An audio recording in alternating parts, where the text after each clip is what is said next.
আসসালামু আলাইকুম। সবার আগে বাছাই করা 10টি আন্তর্জাতিক খবর জানিয়ে দেব।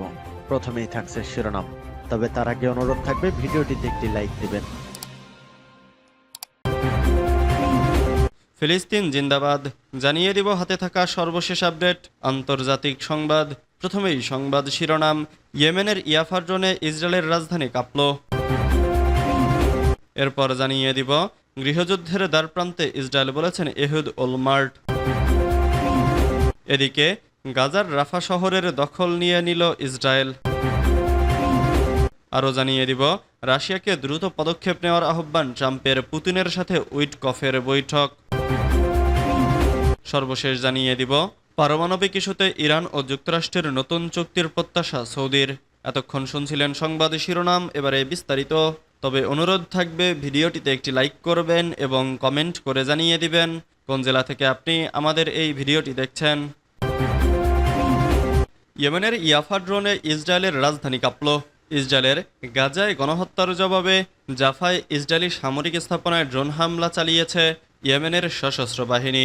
শুক্রবার এক বিবৃতিতে জানানো হয়, ইয়াফা নামে 2টি ড্রোন দিয়ে হামলা চালানো হয়েছে, যা গাজা ও ফিলিস্তিন প্রতিরোধের প্রতি তাদের অটল সমর্থনের অংশ। সেই দিনই গাজা সিটির সুজাইয়া এলাকায় ইয়েমেনি বিমান হামলায় অন্তত 29 জন বেসামরিক মানুষ নিহত হন, যাদের বেশিরভাগই নারী ও শিশু। গাজা স্বাস্থ্য মন্ত্রণালয়ের তথ্য অনুযায়ী 2023 সালের অক্টোবর থেকে শুরু হওয়া ইসরায়েলি অভিযানে এখন পর্যন্ত 50,912 জন নিহত ও 1,15,000-এর বেশি আহত হয়েছেন। ইয়েমেন সশস্ত্র বাহিনী জানায়, আমরা থামব না। আমেরিকার আগ্রাসন আমাদের গাজা সম্পর্কে আমাদের ধর্মীয়, নৈতিক ও মানবিক দায়িত্ব থেকে পিছু হটাতে পারবে না। এছাড়াও তারা ইউএসএস হ্যারি এস ট্রুম্যান নামের একটি মার্কিন যুদ্ধজাহাজ এ হামলার দাবি করেছে এবং গত 10 দিনের মধ্যে তৃতীয়বারের মতো মার্কিন MQ-9 রিপার ড্রোন ভূপাতিত করার কথাও জানিয়েছে। এই ড্রোনের মূল্য প্রায় $33 মিলিয়ন। গৃহযুদ্ধের দ্বারপ্রান্তে ইসরায়েল বলেছেন এহুদ ওলমার্ট। ফিলিস্তিনের অবরুদ্ধ গাজায় চলমান সামরিক আগ্রাসনের প্রেক্ষিতে ইসরায়েলে চরম বিশৃঙ্খলা পরিস্থিতি বিরাজ করেছে। এর মধ্যে দেশটির সাবেক প্রধানমন্ত্রী এহুদ ওলমার্ট বলেছেন, ইসরায়েল গৃহযুদ্ধের দ্বারপ্রান্তে রয়েছে। তার কথায়, আমরা এখানে আগের যে কোনো সময়ের চেয়ে গৃহযুদ্ধের কাছাকাছি। গত প্রায় 1.5 বছর ধরে গাজায় নজিরবিহীন সামরিক আগ্রাসন অব্যাহত রেখেছে ইসরায়েল। এর ফলে গাজা উপত্যকা কার্যত ধ্বংস হয়ে গেছে। সেখানে 50,000-এর বেশি নিরীহ ফিলিস্তিনি প্রাণ হারিয়েছেন, আহত হয়েছেন আরও লক্ষাধিক। এদিকে হামাসের সঙ্গে বন্দি বিনিময় চুক্তিতে পৌঁছাতে অস্বীকৃতি জানিয়ে আসছেন প্রধানমন্ত্রী বেনিয়ামিন নেতানিয়াহু। এসব কারণে ইসরায়েলি সমাজের অভ্যন্তরীণ উত্তেজনা ও গভীর বিভাজন তৈরি হয়েছে। এমন পরিস্থিতির মধ্যে ওলমার্টের এই মন্তব্য এলো। ইসরায়েলের প্রভাবশালী সংবাদপত্র হারেৎজে প্রকাশিত এক নিবন্ধে ওলমার্ট বলেছেন, প্রধানমন্ত্রীর লালিত, সমর্থিত ও সংগঠিত একদল গুন্ডার ইসরায়েলের সুপ্রিম কোর্টের ওপর আক্রমণ করা হচ্ছে, যা এই দেশের প্রতিষ্ঠানগুলোর অস্তিত্বকে দুর্বল করার পরিকল্পনা। ওলমার্ট আরও বলেন, এই প্রতিষ্ঠানগুলোর বিরুদ্ধে যুদ্ধ ইসরায়েলের গণতান্ত্রিক ভিত্তি ভেঙে ফেলার জন্য বেনিয়ামিন নেতানিয়াহুর সুপরিকল্পিত প্রচেষ্টার একটি গুরুত্বপূর্ণ বিষয়। ওলমার্ট 2006 থেকে 2009 সাল পর্যন্ত ইসরায়েলের 12তম প্রধানমন্ত্রী হিসেবে দায়িত্ব পালন করেন এবং তার আগে 1988 থেকে 1992 এবং 2003 থেকে 2006 সাল পর্যন্ত মন্ত্রী হিসেবে দায়িত্ব পালন করেন। গাজার রাফা শহরের দখল নিয়ে নিল ইসরায়েল। ফিলিস্তিনের অবরুদ্ধ গাজা উপত্যকার রাফা শহরের দখল নিয়েছে ইসরায়েল। দেশটি জানিয়েছে, গাজার দক্ষিণাঞ্চলের গুরুত্বপূর্ণ মোরাগ করিডর ইসরায়েলি সেনাবাহিনী দখলে নিয়েছে। এর ফলে গাজা থেকে পুরো বিচ্ছিন্ন হয়ে পড়েছে রাফা। শনিবার 12 এপ্রিল আল জাজিরার এক প্রতিবেদনে এ তথ্য জানানো হয়েছে।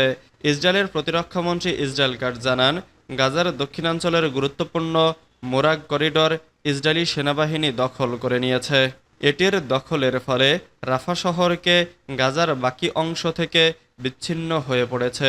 বর্তমানে এটি ইসরায়েলি নিরাপত্তা অঞ্চল হিসেবে ঘোষণা করা হয়েছে। এক বিবৃতিতে কাটজ হুঁশিয়ারি দিয়ে বলেন, এটাই হামাসকে উৎখাত এবং সব জিম্মি মুক্ত করার শেষ সুযোগ। তা না হলে যুদ্ধ পুরো গাজা জুড়ে বিস্তৃত হবে। তিনি জানান, গাজার মাঝামাঝি থাকা আরেকটি কৌশলগত এলাকা নেটজারিম করিডর, যা গাজাকে উত্তর ও দক্ষিণে ভাগ করে, সেটিও বিস্তৃত করা হবে। ইসরায়েল এই পথ থেকে যুদ্ধবিরতির সময় কিছুদিনের জন্য সরে গিয়েছিল, তবে ফের দখলে নিয়ে বর্তমানে তা ব্যবহার করছে। কার্স দাবি করেন, যেসব ফিলিস্তিনি গাজা ছেড়ে যেতে চান তাদের জন্য ইচ্ছামতো পারাপারের ব্যবস্থা থাকবে। এ প্রসঙ্গে তিনি মার্কিন প্রেসিডেন্ট ডোনাল্ড ট্রাম্পের ফিলিস্তিনিদের গাজা থেকে উচ্ছেদের পরিকল্পনার কথাও পুনরায় উল্লেখ করেন। গাজার স্বাস্থ্য মন্ত্রণালয় এক বিবৃতিতে জানিয়েছে, 2023 সালের 7 অক্টোবর শুরু হওয়া ইসরায়েলি আক্রমণে আহতের সংখ্যা 1,15,875 জনে পৌঁছেছে। তাদের অধিকাংশ নারী ও শিশু। ইসরায়েলি বাধায় এসব মানুষ চিকিৎসা সেবা নিতেও হিমশিম খাচ্ছে। এছাড়া এ হামলায় নিহত হয়েছেন অন্তত 50,000-এর বেশি ফিলিস্তিনি। রাশিয়াকে দ্রুত পদক্ষেপ নেওয়ার আহ্বান ট্রাম্পের। পুতিনের সাথে উইটকফের বৈঠক। ইউক্রেন শান্তি চুক্তি নিয়ে রাশিয়ার প্রেসিডেন্ট ভ্লাদিমির পুতিনের সাথে দেখা করেছেন মার্কিন প্রেসিডেন্ট ডোনাল্ড ট্রাম্প। এর বিশেষ দূত স্টিভ উইটকফ শুক্রবার 11 এপ্রিল সেন্ট পিটার্সবার্গে দেখা করেন এই দুই নেতা। ট্রাম্প রাশিয়াকে এই বিষয়ে দ্রুত পদক্ষেপ নেয়ার আহ্বান জানানোর মধ্যে এই আলোচনা করলেন তারা। আলোচনার শুরুতে রাষ্ট্রীয় টিভিতে দেখা যায় পুতিন সেন্ট পিটার্সবার্গের প্রেসিডেন্ট লাইব্রেরিতে উইটকফকে শুভেচ্ছা জানাচ্ছেন। পরে রাষ্ট্রীয় সংবাদ সংস্থাগুলো জানিয়েছে, আলোচনাটি 4 ঘন্টারও বেশি সময় ধরে চলেছিল। এই বছর পুতিনের সাথে উইটকফের এটি তৃতীয় আলোচনা। বৈঠক শেষ হওয়ার পর ক্রেমলিন এক বিবৃতিতে বলেছে, বৈঠকের মূল বিষয়বস্তু ছিল ইউক্রেন যুদ্ধের মীমাংসা করা। এর আগে আলোচনা নিয়ে রাশিয়ার প্রতি হতাশা প্রকাশ করেন ট্রাম্প। শুক্রবার তিনি সোশ্যাল মিডিয়ায় লিখেছেন, রাশিয়াকে এ বিষয়ে দ্রুত পদক্ষেপ নিতে হবে। ভয়াবহ এবং অর্থহীন যুদ্ধে প্রতি সপ্তাহে হাজার হাজার মানুষ মারা যাচ্ছে। এছাড়া ট্রাম্প ঘোষণা দিয়েছিলেন, রাশিয়া যদি ইউক্রেনীয় চুক্তি থেকে সরে যায় তাহলে রাশিয়ার তেল কিনবে এমন দেশগুলোর উপর দ্বিতীয় পর্যায়ের নিষেধাজ্ঞা আরোপ করা হবে। পারমাণবিক ইস্যুতে ইরান ও যুক্তরাষ্ট্রের নতুন চুক্তির প্রত্যাশা সৌদির। যুক্তরাষ্ট্র ও ইরানের মধ্যকার আলোচনায় নতুন কোনো চুক্তি হতে পারে বলে আশা করেছে সৌদি আরব। শুক্রবার 11 এপ্রিল রাতে সৌদি রাজপরিবারের একটি সূত্র ইসরায়েলি পাবলিক ব্রডকাস্টার KAN-কে এ তথ্য জানিয়েছে। সূত্রের মতে, সৌদি আরব আশা করছে যুক্তরাষ্ট্র ও ইরানের মধ্যে আলোচনার যে কোনো নতুন চুক্তি তেহরানকে নিয়ন্ত্রণে রাখবে, এমনকি পূর্ববর্তী পারমাণবিক চুক্তির চেয়েও বেশি।